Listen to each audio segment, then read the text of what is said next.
And our very special guest is David Sherry. He's the founder of Moving Forward Australia, and he joins us live to air right now. Good morning to you, David. Hi, Troy. How are you? I'm very well, my friend. Nice to, I guess, informally or formally, I don't know what you call it when we're staring at each other through a screen, but it's quite formal these days. Yeah, I was going to say, in today's society, especially in Melbourne, this is how you meet. This is how we catch up, you know? What's going on? Yeah, this is a big catch-up, the event of the day, so to speak. Thanks for joining us so early in the morning. We've been enjoying talking about mental health the last few days, and I guess your name got thrown into the ring because you have a lot of experience in mental health. Tell us where it all began. Oh, yeah, that's one hell of a story. I grew up in Melbourne, and my parents and three sisters and I moved to Perth when I was 17. And as you can see, that's a couple of years ago now. And I was a carpenter at the time. Anyway, got married, 2 children, built a business over there with another chap, fairly large business, I must admit. And then in 1988, 89, bang, the wall went to the wall. Yeah, lost a lot, went through the pains of divorce. And I ended up doing a residential live-in boot camp, I suppose you would call it, emotional boost boot camp, which my family, well, my sisters tried to get me to do many years before. Back then it was brutal, which is how I met your friend George, Right. which I'll get into it shortly.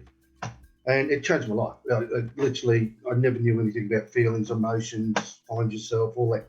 Back then you didn't talk about that, especially if you're a macho male that, we were all dragged up to be back then. And I fell in love with the place and ended up joining them or forcing my way in the door. And we took it national. And we took the 4-day residential program we did it once a month in Perth, once a month on the Gold Coast. And people from Victoria flew to the Gold Coast, as did Sydney people, and WA just sort of looked after itself. So while I've met my partner of 28 years now, Marie, through the program actually, and I was running them along with a couple of other people. And we stayed in Perth until my boys were old enough to want dad on their shoulders every 5 minutes. And we moved to the Gold Coast because Marie, my partner, grew up on the Gold Coast. And then I flew back to Perth once a month instead of the other way around. And over those years, I was 15 years doing that with another couple of people, including my partner, Marie. And I just got sick of it, to be honest. Yep. It just sort of became mundane and, one thing after the other, so to speak. And it wasn't really growing and keeping with the times. So I went back to university, did psychology, sociology, did a degree in metaphysical sciences, primal therapy, you name it. I was thirsty for all of it. And in between all that, I discovered a profiling system called the Enneagram, which is an ancient topology system that starts off typing people. But the thing I loved about it was it doesn't put you in a box. It's not like you are that type and that's it. Sure. It's non-static. It leaves room for growth. It's a very spiritual thing if you get to that level with it. So I incorporated that in a program with Marie, my partner, and we were doing little workshops when we moved back to Melbourne from the Gold Coast. And then all of a sudden, somebody in Perth got wind that I was back in the industry and flew me over there to train their company. Bang, just add water. Moving Forward Australia was born in 2006, I think it was. Right. And we had a network of people that wanted to join. So the model I created was to train facilitators in the topology system, which helped them grow, taught them how to train people in mental health and also emotional health. We became an international accredited school, accredited by the International Enneagram Association, which was a great honour because it meant we were a proper body, so to speak, introducing not just cognitive stuff into the mental health industry, but also dealing with emotions and feelings and the cause behind all that. So in a nutshell, that's how it all developed, how it all came about. You said it's an Enneagram program. Yeah. I've never heard of the word Enneagram. Not many people have. Enneagram comes from the Greek word ennea, which is 9, and grammos, which is to be drawn or roadmap. And the symbol itself, it's got 9 numbers around it. It's got all these lines on it. And at the very core basic introduction to it, you identify with a style, one of the 9 styles. But as I said earlier, it's non-static. So the idea is to lose the shadow or the personality that we've created as a defense mechanism to become whole again, and get in touch with true self, for the want of a better word, and who we really are, knowing that, we do have the shadow, we do have a defense mechanism, because that's just part of life. But as we grow within ourselves, it enables us to have a better understanding, not just of self, which is marvelous, but also more empathy for others in our lives, and a better understanding. It's really taken off in the United States and parts of Europe. It dates back thousands of years. People say, or authors say, they can't find the origins of it, but it goes back to ancient Greece, Pythagorean days. And look, until the late 80s, it was sort of a hidden secret. Yeah. Most religions, not that I'm religious, I'm spiritual, but not religious, but most religions used it as a counselling tool. Right. And then a Jesuit priest, I lost for words there, by the name of Don Richard Riso, he's now passed away. He left the priesthood, or the Jesuits, and he wrote a book and commercialised it, if you like. Right. At the same time, there was a lady called Helen Palmer who also released it, and all of a sudden, it didn't explode, but it dribbled into the commercial world in the US. And I happened to stumble upon it about 1990 through somebody leaving a book in the office in Perth. And I read it. I must have tried to read it. I must have tried to read it a dozen times before the penny dropped. And when it dropped, we call it the E-bug, the Enneagram bug. You just can't get enough of it. It's not just that it's an insight to personalities, even though that's where it starts. It's just a dynamic tool, and how people interact and how people get along with each other. Yeah. And there's a lot. There's a couple of companies, organisations, one in America and one here in WA. They actually take it into the prisons network to assist people who are coming out or applying to get parole. And they use that to help them understand their behaviours, their emotions, and that sort of thing. So it's a dynamic tool. It's an unbelievable tool. And we train facilitators in it, as well as run the workshops online. It's very cool. Yes, your defensive persona. I feel like you're really drawing a difference between the defensive side that we offer and that we encounter in nearly all of our interactions, especially these days. I think we're getting a little, well, maybe I'm wrong, we're getting a bit sensitive about talking about anything at all, really. I agree with that. We're very we can't talk about things that are just a little bit lower than the surface that we have a disagreement on. And then the defense person might get up. And I think, I've never heard of it being said like that, but how do you deal with someone that is defensive? Because that would be part of the big problem that gets in the way of them not being defensive. But I reckon the first issue when you're speaking to someone that's defensive is you can't bring it up. No, look. So how do you bring it up? Look, if people want to talk to me, we call the main program, if you like, or workshop, diluting the icebergs. Yes. Now, the reason we call it that is the iceberg is symbolic of the subconscious and conscious mind. What's below the surface in an iceberg is far bigger than what we see above the surface. So what's below the surface is the subconscious, which drives our day-to-day actions and thoughts. And, everything starts with a thought, but it's whether it's conscious or subconscious. So the program diluting the icebergs is to dilute it. You can't get rid of your defense mechanisms. They're a part of life. However, we look into the program, and there it is. And by diluting it, it enables the individual to have control of their own negative thought processes, which create the negative behaviours.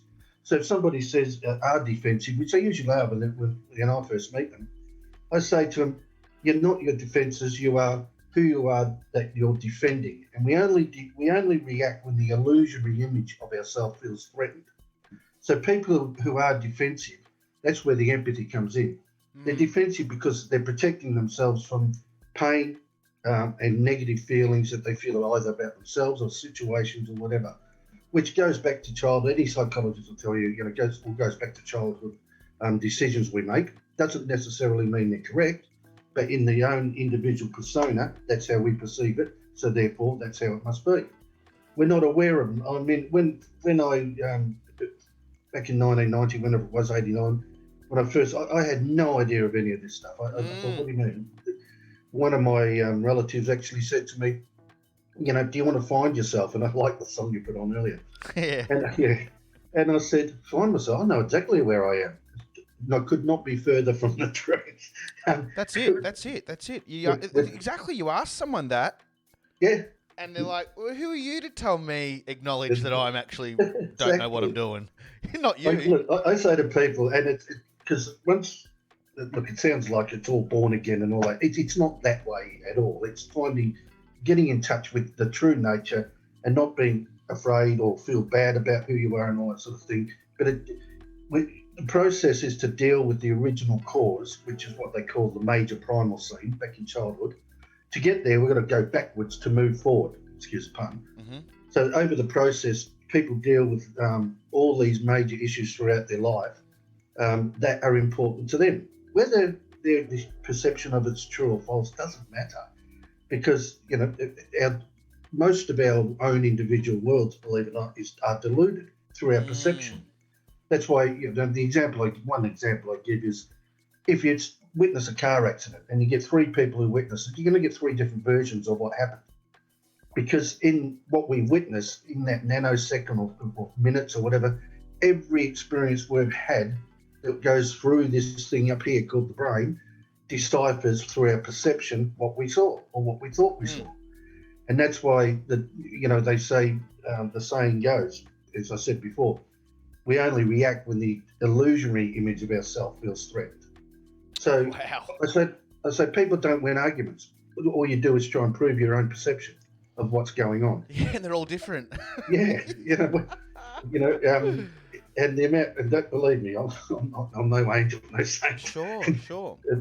But it's a self-growth understanding that helps you not get caught up in other people's stuff, as I call it. Sure. And I say, be the Teflon kid. Crap don't stick to Teflon, so just let it slide off. You don't have to be right. People go to the grave rather be right than be happy in some cases, which is sad. David, you're speaking to someone that has got that issue in them. I have been clarified many times. You don't need to always be right, Troy. And I catch myself and go far out. I did it again, and sometimes it's really embarrassing. And I know that a big part of my conversation at times can be just to prove that just for you to believe me. Yeah. I'm sure I'm not alone. I'd like to think that. Can you tell me that I'm not alone? No, you're not alone. But I would like to not. My personality, I say to people, look, I'm an expert at everything. I'll read one paragraph of a book and I know the whole.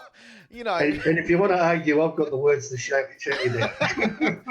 So for someone like me, and maybe for some other guys out there, but just people that are very argumentative, they've been called argumentative, and there's probably some truth here, David. We're talking about this non-illusioned person.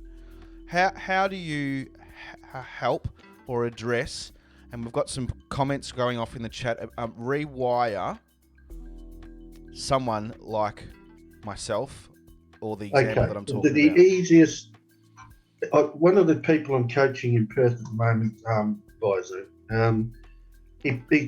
apparently he's a pretty good golfer. I've never played golf with him. And he's from Ireland. And he said in one of our sessions, which is what I was trying to portray to him, but he came back with what his golf coach in Ireland said. And it stuck because I'm going to pinch the lines. It's good. I own it now. The coach said the subconscious mind doesn't know the word don't or no.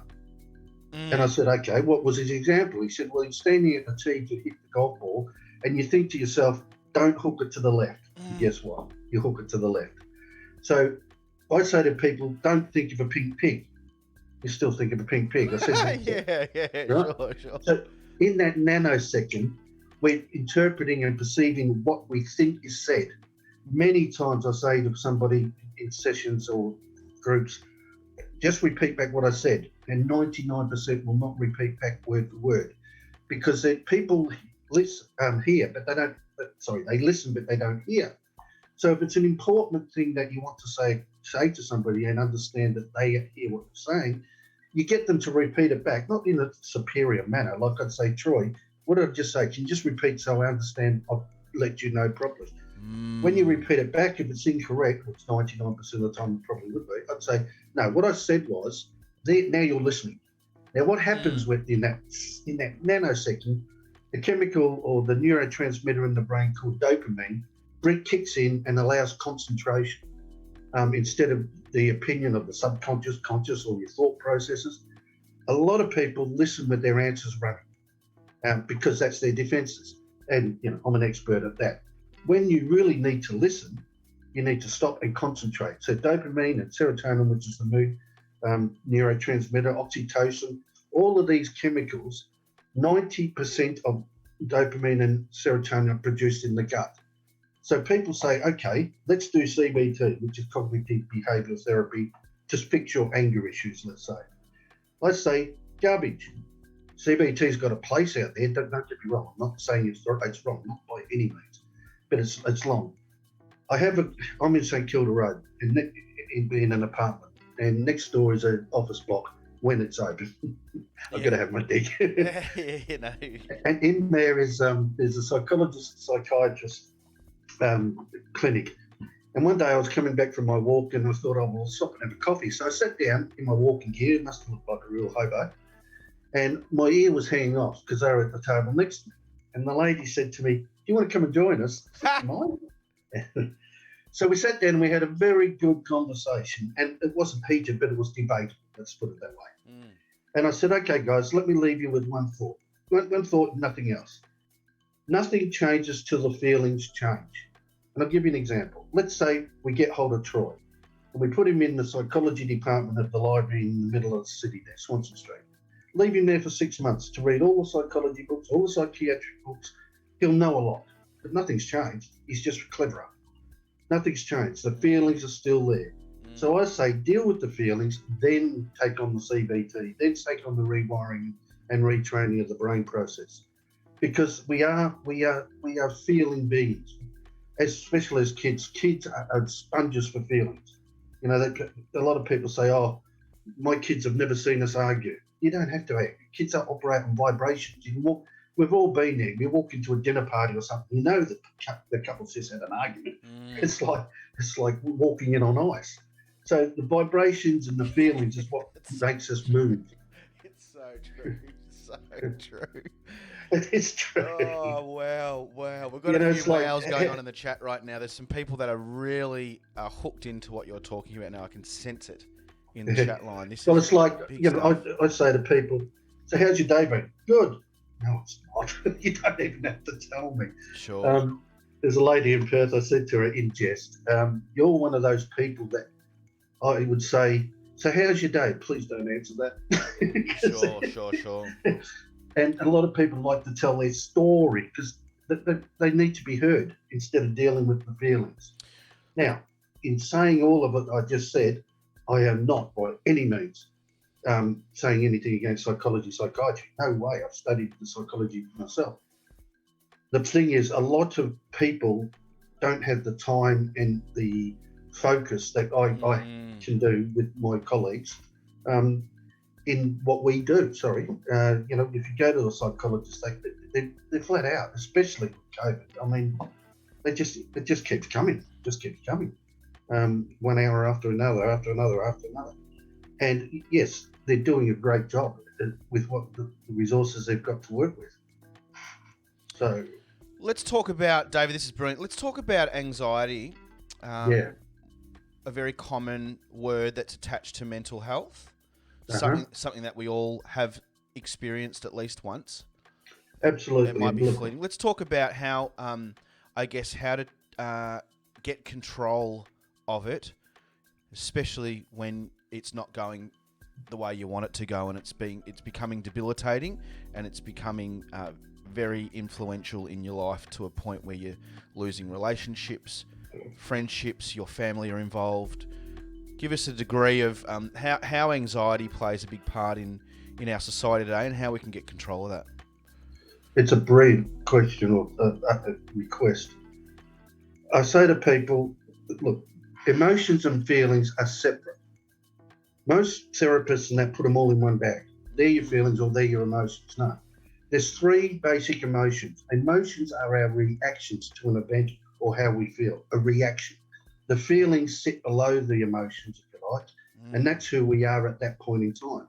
So let's say I'm feeling unworthy.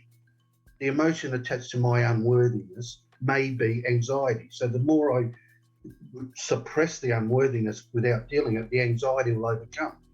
The important thing here to understand is everything is a manifestation of thought, whether it be subconscious or conscious thought, everything's a manifestation. And thought is connected to memory. So there's no new feelings. My partner Marie says there's no new feelings, it's right. We relive old feelings which generate the emotions. So back to your question or request about anxiety.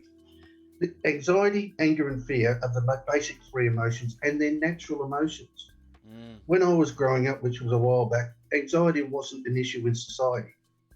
You know, sure, we all had anxiety, but we went outside and kicked the footy, whatever we did. We had an outlet for it. These days, it's becoming more prevalent because this is our world right now. It's two-dimensional. You know, the three-dimensional at the moment in Melbourne is very rare, and it creates anxiety. And my concern is for the teenagers that are coming through with their gaming, with their Zoom schooling, and all that. I say this, well, you know, Sigmund Freud, which is a lot of it's out the window now, forget it. But there's some decent stuff. He's a grandfather of psychology, as they say. There's two basic types of anxiety. There's external, to put it simplistic, and internal. External anxiety helps kickstart the adrenaline, which gets us moving. And the example I give, we go for a swim down the beach and the shark alarm goes off. Bang, anxiety kicks in, adrenaline, and we're running out that water. That's sure. External. Internal anxiety, which is the one that is more prevalent with disorders, if you like, is when the thought process starts to make it bigger than what it really is. I wrote an ebook on stress many years ago, and in the studies of the data I received from the US, because that's the only place I could find it, nobody has ever died, according to this data, of a panic attack. Their behaviours as a consequence may have helped them die. Driving along, have a panic attack, bang, in a tree. But the panic attack itself is overwhelming anxiety through thought processes. Now, breathing techniques, that's great. Meditation, that's all great. It's what's below the anxiety that needs to be addressed that fuels it, as in the feelings. Now, it's not done by talking. It's done through experiential and expression, and also connectedness to the cause. Doing, let's talk about antidepressants, let's say. Now, again, I'm not anti any of it. I'm just using it as an example. There's emotional depression and there's clinical depression. Unfortunately, 82% of Americans on antidepressants are emotionally depressed, but the only way they can be treated is with antidepressants.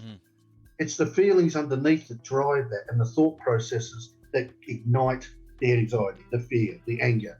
And suppressing, suppress, brings about antidepressant or depression because it's depressing the feeling.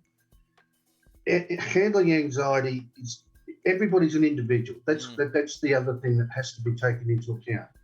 My anxiety and how I handle it is totally different to how you would handle yours. What the trigger is underneath, you can have a tablet for your anxiety. That's putting a band-aid on the effect instead of getting to the cause. Again, getting to the cause isn't a 5-minute job. It's therapy. But it is fixable. It is fixable with dealing with the feelings, then also the cognitive implementations such as retrain the brain through neuroplasticity and all these other techniques that are brilliant once the feelings are dealt with. Well, I know you could really unearth an open segment here, and we could be chatting for 3-4 hours. So I appreciate your ability to just shorten it and keep it all packy. It's so good. I know people are really absorbing this online right now. That's good. I bet it has. Yeah, it's helpful, David. Your sites moving forward, Australia, and in particularly that stood out to me was less language, around.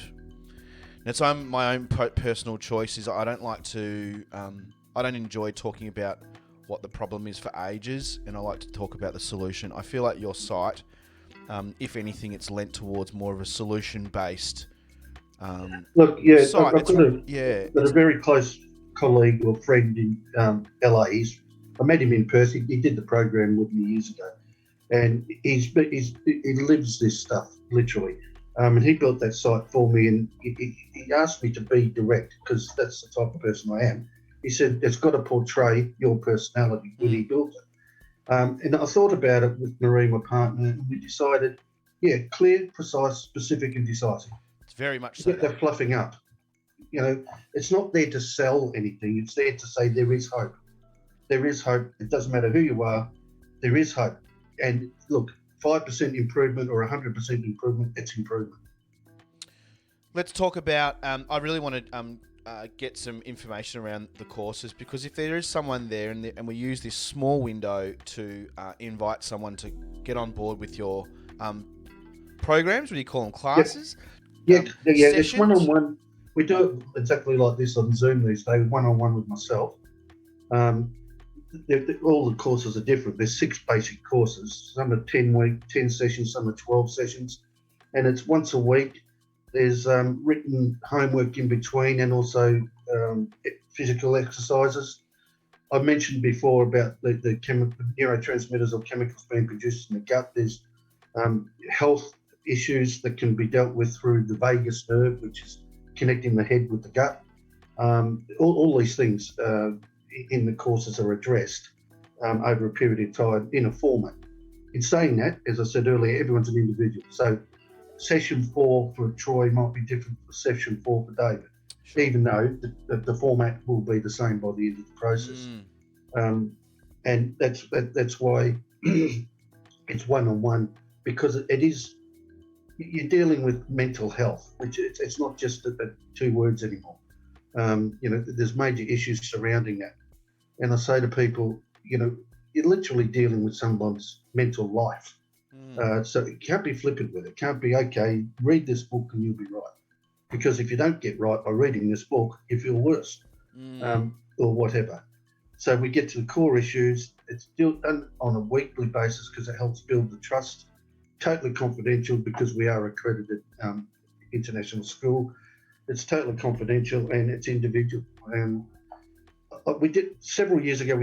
Got a marketing company or whatever they called to do a market research on our database. 80% said they loved it and used the tools they got from it.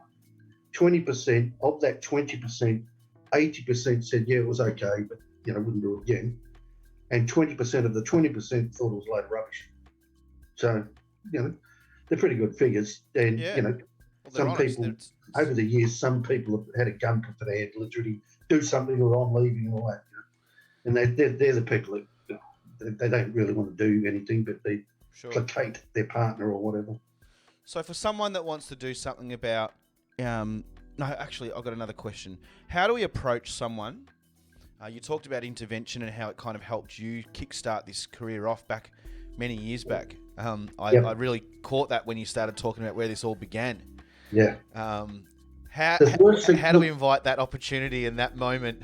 Because sooner the better for some people. We love our family. The worst thing you can say to somebody, and I relate this to myself, is you need to. No, I don't. This is what you need. No, I don't. I'm fine. It's you. You fix you and I'll be happy. Right? Yeah. That's unfortunately that's how our defences work. Look, I'm watching my words because everybody's different. Predominantly what I say to people is if you know somebody who's struggling, and unfortunately there's a lot of people struggling these days, if the moment arises, you can say, look, I've heard about something, why don't we see if they can give you a call? And what happens is they ring me and or email me or text me or inbox me, there's that many avenues these days, and I will make the call with their permission. I can't solicit someone. I can't just ring up Troy and say, oh, yeah, g'day, Troy. Sure. Yeah, there's something wrong with you, mate. Sure. But if we'll use George because we're a common friend. George said to you, I got this guy, David, if you're struggling, let him give you a call. Then George rings me or whatever. And of course, with my experience, that's what I do for a job. I know how to handle the conversation. Now, the important thing is if I can't help, I say so. It's not. There's no point going through the whole sessions hoping something's going to happen. Yep, sure. Very rarely do I have to say no. I've got a client. I've had a client, who had to go into the mental health system for a few weeks prior to starting the course with me. He did that, came out, we evaluated again, and he had a couple of weeks prior, out of the system, and then he took on the course. He's great now. But if I had taken him on board straight away, it just wouldn't have got anywhere. How effective is your time with clients, or however you want to call them, in getting them not taking antidepressants or any kind of synthetic medication? Again, if it's emotional depression, tremendous success. Tremendous. If it's clinical depression, look, when we opened this conversation up, I told you about my story crammed in. Back in 1989, it was $2.5 million I lost. It's a lot of money now, but it was a lot of money back then. And I was suicidal in my thoughts, but fortunately I had 2 young sons that kept me alive, the thought of them. Then I went on a thing called Seropax, which is all the rage again now. It's back on the scene apparently. And I was taking that it was to get me over that particular hurdle. I hate medication. That's because of my childhood. And I stopped taking it because I realised my wife at the time was taking my medication, and it wasn't prescribed to her, so I just chucked them out. But I needed them at that point in time. I did this other program, which it helped me tremendously, obviously. So in answer to your question, there's no guarantees.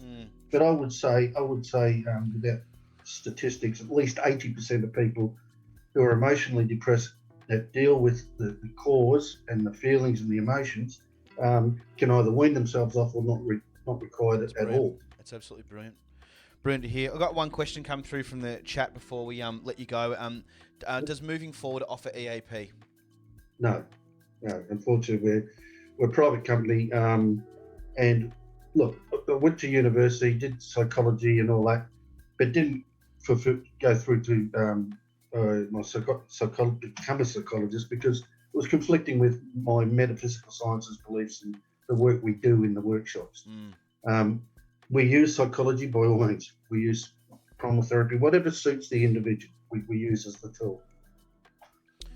David, this has been, I had a funny feeling this was going to be too short for something that, we're talking about mental health and we're only doing a week here on Really Good Radio. So, it's a great effort too, by the way. Yeah, thanks for coming on. And if people want to find out more, head to the website movingforwardaustralia.com where David Shearer will be at the other end of the line. You've left me with some really interesting thoughts and things to consider, Sure.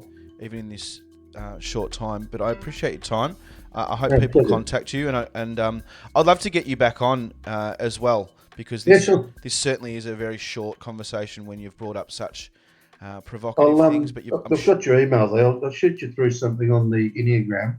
Yeah, it really is a fascinating study. Look, if you Google it, there's a million experts out there, as with anything on Google, Dr. Google. At the initial introduction to it, it's got numbers and titles. I thought I was a certain style for 12 months because I like the title. The title was The Boss. That's me. Sure. It wasn't me at all once I got into the study. So, yeah, it's a brilliant study and well worth looking into. I might even put your email up on the chat. Is that okay? Yeah, for sure. Yeah. David at movingforwardaustralia.com. Yep, great. And then it will be a bit more direct, and hopefully that can eliminate any hurdles that people might be faced with in doing something about it. Sure. And if anybody wants a copy of the ebook on stress, look, it's not a psychological study, but it's an overview on exercises like breathing and all that. Shoot me an email and I'll shoot it through to you. Oh, beautiful. Whatever helps. David, thanks again, my friend, and it's a pleasure talking to you. I hope we get to talk to you again. Yeah, take care. Thank you, mate. Thanks a lot. Thanks Bye. for coming on.